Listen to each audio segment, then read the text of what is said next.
गांव में जाने वाली एक लंबी धूल भरी सड़क। सूरज डूब रहा है, गर्म नारंगी चमक बिखेर रहा है, लेकिन मूड अस्थिर है।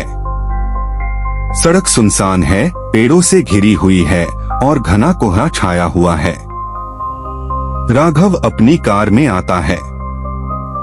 राघव जीर्ण-शीर्ण घरों, खाली सड़कों और टूटी खिड़कियों को देखते हुए गांव में प्रवेश करता है। सन्नाटा दमघोंटू है। हवा भारी है और कोहरा घना हो गया है। राघव गांव के चौराहे के बीच में खड़ा है और हर दिशा से आ रही अजीब फुसफुसाहट सुन रहा है। उसका फोन खराब होने लगता है। एक घर के अंदर राघव को अचानक ठंडी हवा महसूस होती है। दरवाजा उसके पीछे धड़ाम से बंद हो गया। वस्तुएं अलमारियों से गिरने लगती हैं। राघव की मुलाकात गांव में एक बूढ़ी औरत से होती है, जो उसे उस जगह पर मंडरा रहे अभिशाप के बारे में चेतावनी देती है। बोलते समय उसकी आवाज कांपती है। राघव को कोहरे में एक छायादार आकृति दिखाई देती है। उसके फोन पर एक परेशान करने वाली छवि चमकती है। राघव की टॉर्च टिमटिमाती है और घर के चारों ओर अजीब ठंडे स्थान दिखाई देते हैं। वह देखता हुआ महसूस करता है। एक जोरदार धमाके के साथ जब राघव को किसी अदृश्य शक्ति ने दीवार पर गिरा दिया, उसका फोन गिर जाता है और स्क्रीन टूट जाती है। राघव दर्पण में एक भूतिया आकृति, खोखली आंखों और लंबे बालों वाली एक महिला की पूरी छवि देखता है। राघव घबराकर घर से बाहर भागता है। जब वह गांव से भागने की कोशिश करता है तो कोहरा उसे निगल जाता है। राघव को परित्यक्त घर में एक पुरानी पत्रिका मिलती है, जिसमें गांव के शापित इतिहास का विवरण है। राघव को अपने पीछे कदमों की आहट सुनाई देती है, लेकिन जब वह मुड़ता है तो वहां कोई नहीं होता। हवा ठंडी हो जाती है।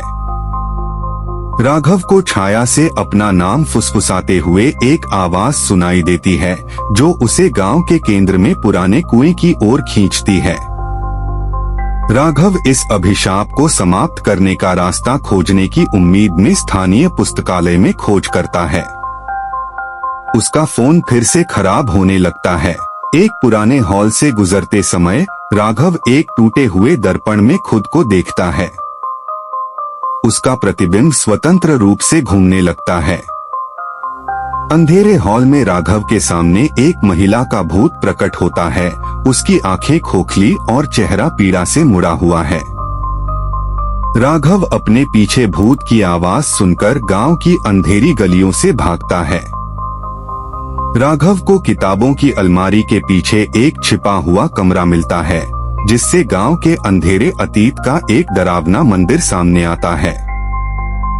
राघव पत्रिका में उस अभिशाप के बारे में पढ़ता है जो गांव को परेशान करता है, और उन आत्माओं के बारे में जो आराम नहीं कर सकती। राघव गांव छोड़ने का प्रयास करता है, लेकिन भूतिया उपस्थिति उसका लगातार पीछा करती रहती है। भूत राघव को पकड़ लेता है, उसे अंधेरे में खींच लेता है। उसके ठंडे हाथ उसकी बाह के चारों ओर कसकर लिपट जाते हैं। राघव उस आत्मा से विनती करता है, उससे दया की भीख मांगता है, आतंक के चक्र को समाप्त करने के लिए बेताब है। राघव एक पुराने स्थानीय फकीर की मदद से श्राप को हटाने के लिए एक अनुष्ठान करता है। आत्मा पूरी ताकत से हमला करती है, लेकिन राघव उसे हमेशा के लिए भगाने के लिए अनुष्ठान का उपयोग करता है। श्राप हटने के बाद गांव सामान्य स्थिति में लौट आता है। कोहरा छंट जाता है और धूप निकल आती है। राघव गांव छोड़ देता है, लेकिन उसके रियरव्यू मिरर में एक छायादार आकृति एक बार फिर दिखाई देती है। राघव भागने की कोशिश में तेजी से गाड़ी चलाता है, लेकिन पीछे की सीट पर भूत दिखाई देता है। राघव की कार दुर्घटनाग्रस्त हो जाती है। वह मौत से बाल बाल बच जाता है और जंगल में भागने लगता है।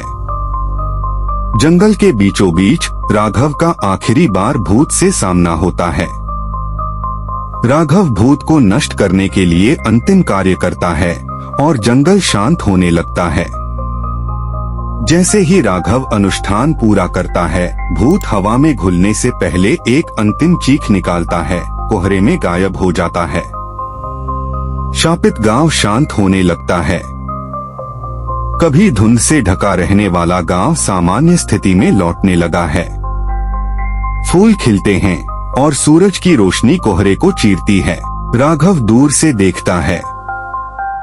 राघव गांव छोड़ देता है, लेकिन आखिरी बार शांतिपूर्ण जगह पर पीछे मुड़कर देखने से पहले नहीं। यह गांव अब उस भयावहता से पूरी तरह अछूता लगता है जिसने इसे त्रस्त कर दिया था। जैसे ही राघव अपनी कार में आगे बढ़ता है, कैमरा रियर व्यू मिरर पर जूम करता है। एक क्षणभंगुर छाया प्रकट होती है जो बताती है कि अभिशाप शायद खत्म नहीं हुआ है।